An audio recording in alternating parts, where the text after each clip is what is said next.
తిరుమల శ్రీవారి బ్రహ్మోత్సవాల్లో నేడు చివరి రోజు కావడంతో ఉదయం శాస్త్రోక్తంగా చక్ర స్నానం నిర్వహించారు. మలయప్ప స్వామివారికి శ్రీ సుదర్శన చక్రానికి స్వప్న తిరుమంజనం వైభవంగా జరిపారు. విశేష సంఖ్యలో భక్తులు శ్రీవారి పుష్కరిణిలో పుణ్య స్నానాలు ఆచరించారు. తెల్లవారుజామున స్వామివారికి పల్లకి ఉత్సవం వైభవంగా జరిగింది. 9 రోజుల ఉత్సవాల్లో జరిగిన అన్ని సేవలు సఫలమై లోకం క్షేమంగా ఉండటానికి చక్ర స్నానం నిర్వహించారు.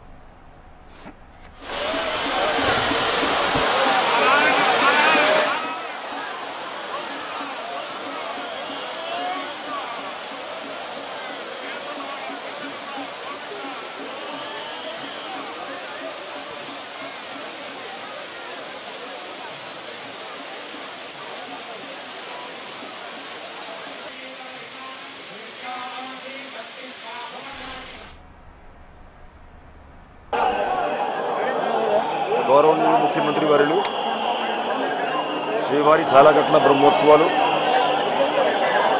సామాన్య భక్తులకి ఎక్కడ కూడా ఇబ్బంది లేకుండా తిరుమల పవిత్రతని కాపాడుకుంటూ వైభవంగా నిర్వహించాలని దిశానిర్దేశం చేయడం జరిగింది.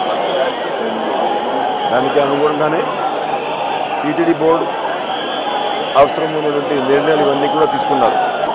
ఆ నిర్ణయాల మేరకు అధికార యంత్రాంగం అందరూ కూడా దాదాపు గత 3 నెలల నుంచి ఇంజనీరింగ్ వర్క్స్ ఇవన్నీ కూడా పూర్తి చేసుకోవడం, బ్రహ్మాండంగా విద్యుత్ దీపాలంకరణలు, పుష్పాలంకరణలు ఇవన్నీ కూడా ఏర్పాటు చేసుకోవడం, వస్తున్న వంటి లక్షలాది మంది భక్తుల కోసం వసతి సౌకర్యం కానీ, అన్నప్రసాదాల సౌకర్యాలు కానీ, మెడికల్ పరంగా ఏమైనా ఇబ్బంది ఉంటే ఆ ఫెసిలిటీస్ ఇవన్నీ కానీ అన్నీ కూడా ఏర్పాట్లు పూర్తి చేయడం జరిగింది.